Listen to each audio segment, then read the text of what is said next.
Former Vice President Atiku Abubakar has expressed apprehension about the proposed Lagos-Calabar Highway project restarted by President Bola Tinubu. In a statement by his media aide, Paul Ibe, Atiku said the 700-kilometer Lagos-Calabar Coastal Highway plan should have commenced from Calabar if it were genuine and not another project intended to merely cajole the people.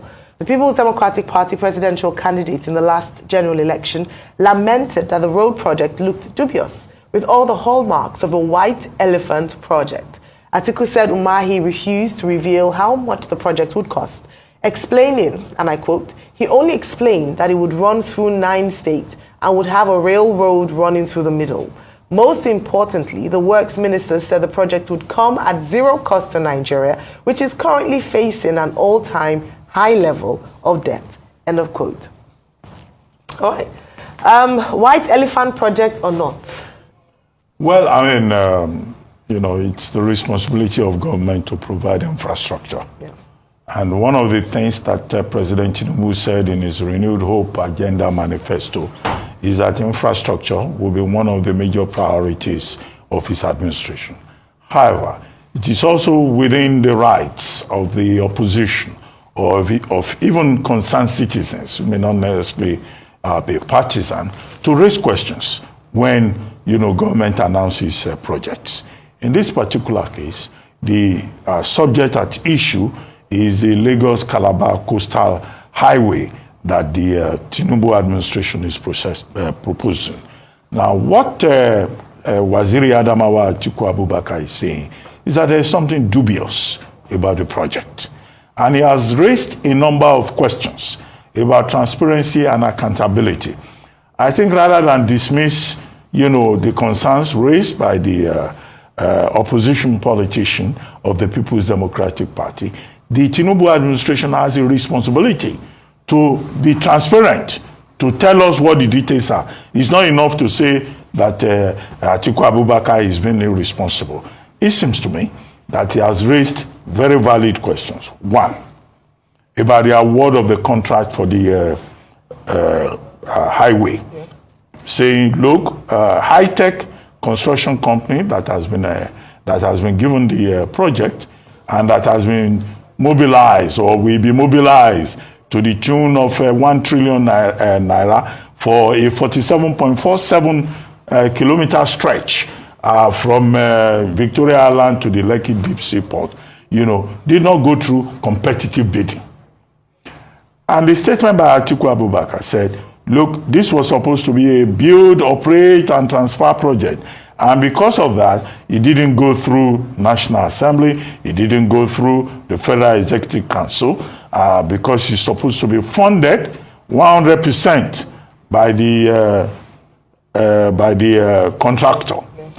So the question raised in the statement by Atiku Abubakar and by extension the PDP is that how did the Federal Executive Council now come about approving over 1 trillion naira for 47.47 kilometers in the pilot phase? And if this is the case, that project is going to cost up to over 15 trillion naira. He's asking for explanation in terms of cost. So first, in terms of the openness of the bidding process, if indeed there was ever one.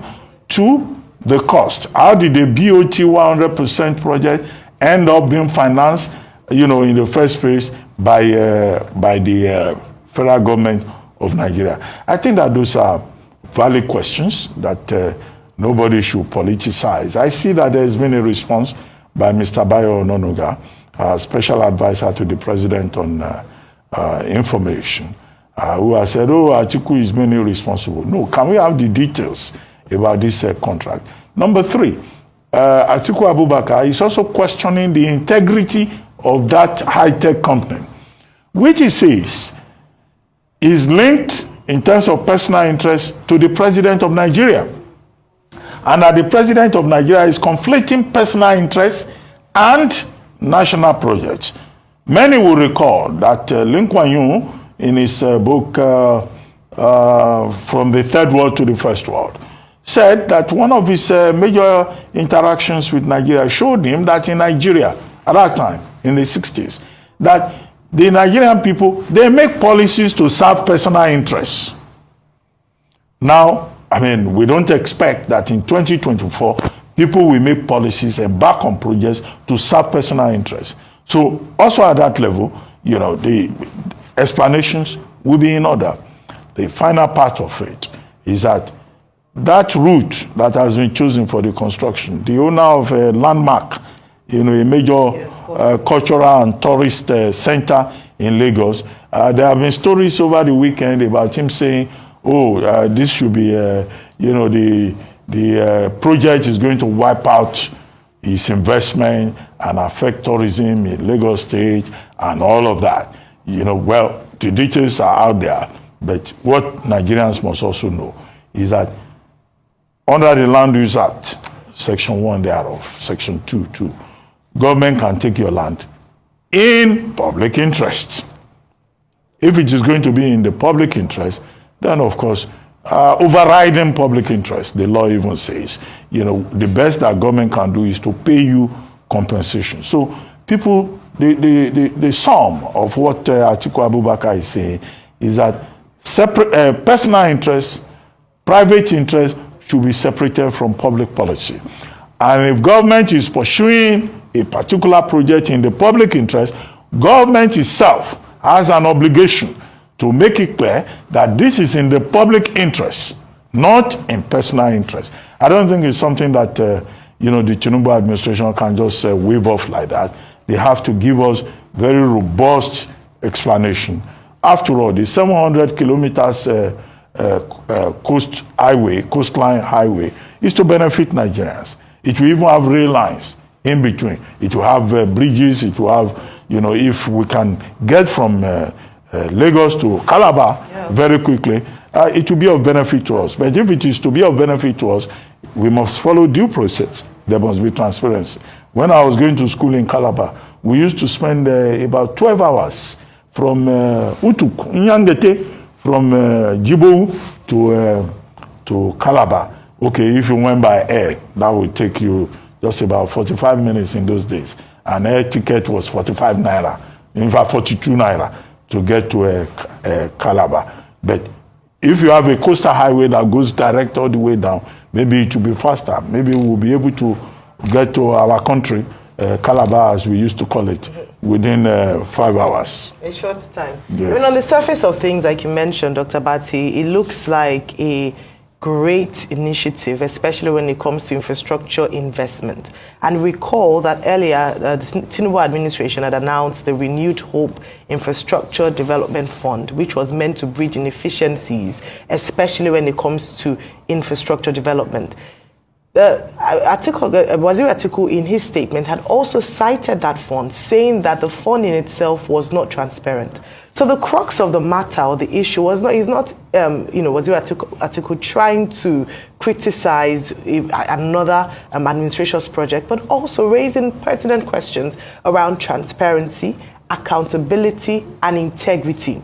And he cited a very good example of the Lekki-Ekpe Expressway contract that was given to the same high-tech for a 50-kilometer stretch of road with amounts of money allocated to it and 30 kilometers alone being delivered, whilst the Lagos state government had to absorb the rest of the responsibility, coming at a loss to the people of the state. So what he's saying is that, we must check the processes. And the first thing you must look at is that if you awarded a contract in the first instance to a particular organization that didn't quite deliver rightly on that project, what is the justification for awarding them another contract, even perhaps bigger than the initial one? What is the justification for that? And what is the assurance that on this occasion they would deliver and it would not come at a cost to the people themselves? So the big question is not saying that this is not a great or laudable initiative by this administration, but there are critical questions that not just the opposition should be asking on behalf of the people, but the people must take an interest in understanding,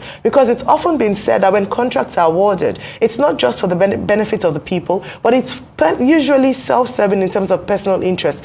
We're not saying this is the case in this instance, we're just asking for the proof that this is not the case in this instance. Recall that for this project to be executed, a huge chunk of investment by a private individual and some individuals will be affected. And according to Mr. Onimbe, who is in charge for the landmark investment, he said 12,000 direct jobs will be cut. If we're going to take the losses of these job cuts, then it better be well worth it. And it mustn't be to serve interest of some certain people, but must be for the benefit of the entire people, of Nigerians, of Lagosians, and people across not just the southwestern, but south divide. So Waziri Atiku has raised some pertinent questions. And again, as we say, we don't want responses from government spokespersons that would just, to talk about, other issues or peripheral issues and not address the critical questions that were raised by the opposition. How much money is going to be spent? If it was meant to be a PPP, and according to assurances from the Minister of Works that they already have the funding for it, why was funding also requested as a memo during the FEC? Was the amount of money released? What was the due process in awarding the contract to High Tech as a construction company? So these are questions that we must continue to raise, especially as we look at development and infrastructure development, not just in Lagos, not just with the Lagos-Calabar Coastal Highway, but across different contracts as well. Great questions, and I'm hoping that we'll get proper response from the presidency to these questions raised. Move on to other news making the rounds this morning.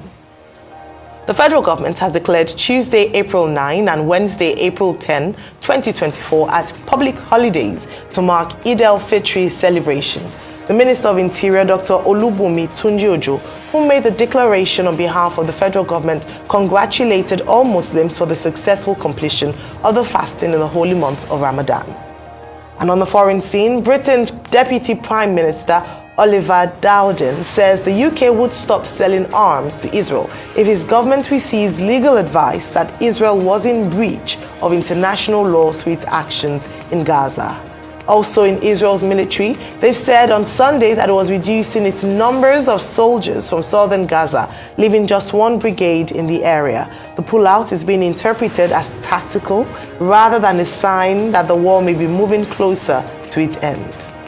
Today, the 8th of April 2024, millions will be eagerly looking to the skies as the moon will block the sun for approximately 4 minutes